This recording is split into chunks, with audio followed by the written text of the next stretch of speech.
Daxuyaniya hejmarek rêkxirav. Daxuyaniya hejmarek rêkxirav û kesayetiyên. Daxuyaniya hejmarek rêkxirav û kesayetiyên Rojhilatê Kurdistan, li salvegera tervgera Jînayê.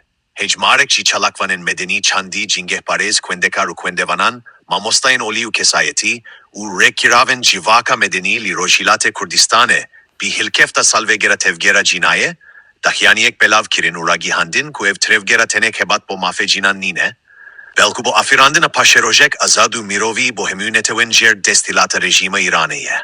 Li destpêka ve Daxuyaniyê de, hatiye ku li sêmîn salvegera şehîd bûna Jîna emînî, Jînaya Kurdistanê de careke din birinin kevin li dileme de seri ve dikin.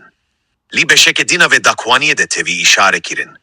Bi geyranên hemualî ve geyranên aborî rewayî siyasî û navnetevî û tenemana rejime li civaka cîhanî û paşatên vê û tepeserkirina bixwîn, situn û binyata rejime, ji her demeke zêdetir histiye lerzîne û ev geyranan e.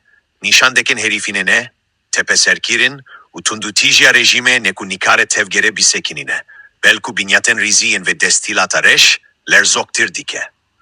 Li davya ve Daxuyaniyê de tevî rezgirtin Jîna ve Jîna û hemû şehîdên doza azadî hatiye.